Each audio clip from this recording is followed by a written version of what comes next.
बड़ी खबर के साथ हम बुलेटिन की शुरुआत करें। ये खबर अच्छी नहीं है क्योंकि गंगोत्री धाम से सिर्फ 18 किलोमीटर की दूरी पर मात्र 34 सेकंड में एक गांव गर्द और मलबे में तब्दील हो गया। उत्तराखंड के उत्तरकाशी में बहुत भयानक आपदा आई है। धराली इलाके में बादल फटने से पूरा खीरगढ़ गांव बह गया है। आप कल्पना कीजिए कि एक पूरा का पूरा गांव बह गया है। हादसा आज ही करीब 1:45 बजे के आसपास हुआ है। बादल फटने के बाद हुई घटना की तस्वीरें इतनी भयानक है कि देखकर ही दिल दहल जाए। पानी जैसे जानलेवा सैलाब बनकर एक पूरे गांव पर टूट पड़ा। पहाड़ी से 30-40 फीट ऊंचाई वाली उफनती लहर पूरे गांव को अपनी चपेट में लेती हुई लाइव नजर आ रही है। इस लहर में सिर्फ पानी नहीं, पहाड़ों से चट्टानें थी, मलबा था, हजारों टन मलबा जिसके नीचे और उतरता हुआ सब कुछ दिख रहा है, गांवों पर बरसता हुआ। सैलाब गुजरने के बाद जो गुबार नजर आ रहा है वो उस इलाके में ध्वस्त हुए मकानों का उठा हुआ गुबार है। सबसे बड़ा रेस्क्यू ऑपरेशन चल रहा है। जानकारी मिलने के 10 मिनट के भीतर ही वहां पर सेना पहुंची क्योंकि हर्षिल में सेना की टुकड़ी मौजूद रहती है जो लगभग 4 किलोमीटर दूर है। सेना के 150 जवानों ने राहत कार्य वहां पर संभाल लिया है। 20 लोगों को जवानों ने मलबे से बाहर भी निकाला है जो अभी तक की जानकारी आ रही है। 150 जवान मोर्चे पर जुट गए हैं क्योंकि ये रेस अगेंस्ट टाइम है। समझिए शाम का 5 बजे, यानी पहाड़ी इलाकों में तो और भी जल्दी अंधेरा होने लगता है।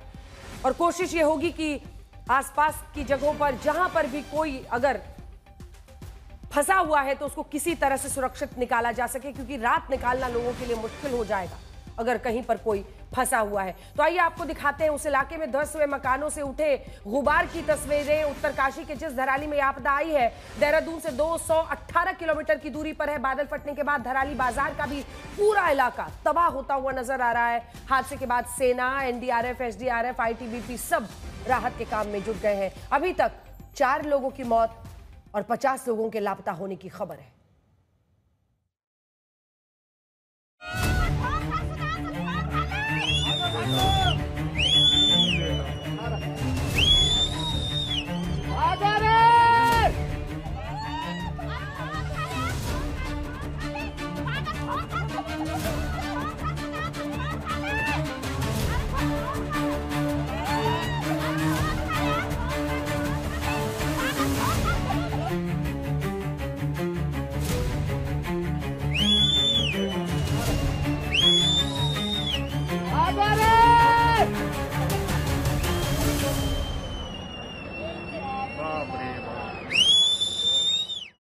आज 5 अगस्त का ये दिन बहुत बुरी खबर लेकर पूरे देश के लिए आया है और उत्तराखंड के उत्तरकाशी में ये भयावह, जिसे आप फ्लैश फ्लड भी कह सकते हैं, क्लाउड बर्स्ट यानी बादल फटने की वजह से जो खीर सागर नदी है, अगर आप शुरू में वीडियो को देखेंगे तो नदी के लिए जगह बहुत सक्रिय है, छोटी सी नदी है ये, लेकिन जब ऊपर से भारी, मतलब आप समझिए कि कई हजार टन का मलबा इस पानी में बहता हुआ आया है, उसके बाद से तो ये तटे तोड़ता हुआ जो पूरा रिहायशी इलाका है वहां पर ये पानी एक सैलाब के रूप में, जानलेवा सैलाब के रूप में लोगों के ऊपर टूट पड़ा है। ये नीचे वाली जो तस्वीर है आप देख रहे हैं, कई लोग हैं इसमें, जैसे उनको आवाजें भी आ रही होंगी ऊपर से पानी की और लोगों को भाग रहे, कुछ लोग चिल्ला भी रहे, भागने की कोशिश की, लेकिन तब तक ये मलबा के साथ जो ये सैलाब है वो टूट पड़ा है कई इलाकों पर। न जाने कितने लोग बचा पाए। ये ओरिजिनल जो वीडियो है इसमें आप देखिएगा, जब शुरू का हिस्सा है, पानी के लिए जो जगह है, जो नदी के लिए बहुत छोटी सी नदी है, बहुत छोटी, और दोनों तरफ रिहायशी इलाके भरे हुए हैं, खचाखच भरे हुए हैं। पानी जब इस तरह का कहर बनकर टूट पड़ता है वो दोनों तटों पर ही जो कुछ उसके रास्ते में आता है उन सब को तोड़ता हुआ, निगलता हुआ, आगे बढ़ता हुआ दिखाई दे रहा है। उत्तराखंड के उत्तरकाशी में तबाही के बाद अब सबसे बड़ा रेस्क्यू ऑपरेशन भी चल रहा है।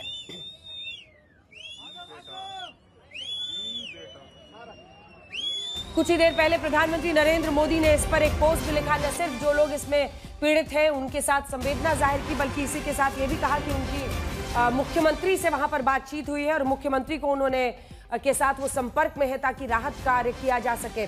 वहीं दूसरी तरफ गृह मंत्री अमित शाह ने तमाम जो 5 सांसद हैं इस पूरे इलाके के, उन सांसदों से मुलाकात की है और उसके बाद मुख्यमंत्री से भी बात की है और उनकी कोशिश है कि जो राहत बचाव का काम है वो वॉर फुटिंग पर तेजी के साथ किया जाए, क्योंकि एनडीआरएफ, एसडीआरएफ, आईटीबीपी सभी के जवान लग गए हैं। कम से कम 150 जवान जो कि हर्षिल में मौजूद थे वो सभी वहां पर फौरन पहुंच गए, क्योंकि देखिए ये हर्षिल घाटी में स्थित है।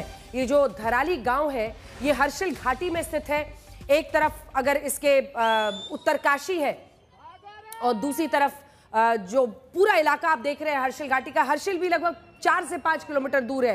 हर्षिल में सेना की टुकड़ी है। केदार कल्प यहाँ पर मंदिर है जो कि भगवान शिव का मंदिर है। भारी तादाद में पर्यटक यहाँ पर पहुंचते हैं। खीर सागर नदी जिसमें ये भारी तबाही इस वक्त मचाती हुई दिख रही है। जितेंद्र, किस तरह की जानकारी है रेस्क्यू ऑपरेशंस को लेकर? और बार बार हम लोग कह रहे हैं कि पहाड़ी इलाका है, वहां तो और भी जल्दी अंधेरा होगा। अगर कोई कहीं पर फंसा हुआ है, सेना की पूरी कोशिश होगी। 150 जवान तो कुछ मिनटों में ही वहां पर पहुंच गए, बताया जा रहा है 10-15 मिनट में। बिल्कुल अंजना, सेना के जो जवान हैं वो पूरी तरीके से युद्ध स्तर पर इस वक्त काम कर रहे हैं, क्योंकि सबसे पहले और फर्स्ट रिस्पॉन्डर जो हर्षिल में सेना की एक टुकड़ी रहती है उसी के जवान वहां पर सबसे पहले पहुंचे थे। और उसके बाद जो मलबा आया था धराली में, उसमें से जो लोग दबे हुए थे उनकी तस्वीरें भी सामने आई हैं।